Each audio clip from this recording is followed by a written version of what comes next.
அனைவருக்கும் வணக்கம். நாம வழிபடக்கூடிய பல தலங்கள்ல முக்தி தலம் அப்படின்னு சொன்னோம்னா, அதுல ஒன்று காசி. காசி தெரியாதவங்க யாருமே இருக்க முடியாது.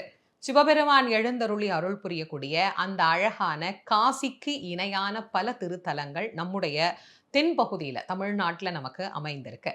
அதுல ஒண்ணு தான் தென்காசி அப்படின்னு அழைக்கப்படக்கூடிய அற்புதமான திருத்தலம். இந்த தென்காசி திருத்தலத்துல மிக அழகா உலகம்மையாக அம்பிகை எழுந்தருளி அருள் புரிகின்றார்.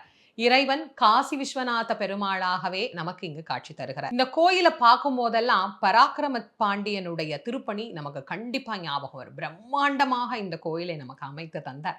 அந்த அழகான கோயிலுக்கு தற்போது திருப்பணிகள் எல்லாம் நடைபெற்று மிக சிறப்பான முறையிலே திருக்குட நன்னீராட்டு பெருவிழாவானது நடைபெற இருக்கிறது.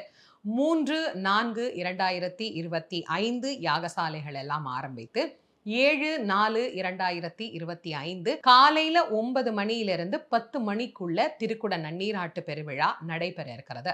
பிரம்மாண்டமான முறையில நடைபெற இருக்கக்கூடிய இந்த அழகான திருக்குட நன்னீராட்டு பெருவிழாவிற்கு நேரடி வர்ணனை செய்யக்கூடிய வாய்ப்பை சிவபெருமான் அருளி இருக்கிறார்.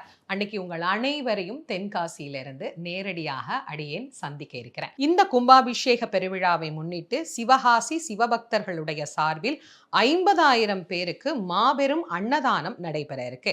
திருக்குட நன்னீராட்டு பெருவிழா நாளாகிய 7/4/2025 திங்கட்கிழமை அன்னைக்கு காசி விஸ்வநாதர் கோயில் தெப்பக்குள வளாகத்துல காலை 7 மணியிலிருந்து 9 மணி வரைக்கும் சிற்றுண்டியும், 10 மணியிலிருந்து 4 மணி வரைக்கும் தலவாழை இலை போட்டு அன்னதானமும், மாலை 5 மணியிலிருந்து 9 மணி வரைக்கும் சிற்றுண்டியும் இங்கு அன்னதானமாக நடைபெற இருக்கு. சிவபக்தர்கள் அனைவரும் இந்த தென்காசியில எம்பெருமானுக்கு நடைபெற இருக்கக்கூடிய திருக்குட நன்னீராட்டு பெருவிழாவில் கலந்து கொண்டு சிவபெருமானுடைய பேரருள் பெரும் கருணையை பெற்று உய்யும்படி உங்கள் அனைவரையும் அன்புடன் அழைப்பது திருமுருகவள்ளல் வாரியார் சுவாமிகளின் மாணவி தேசமங்கையர்க்கரசி.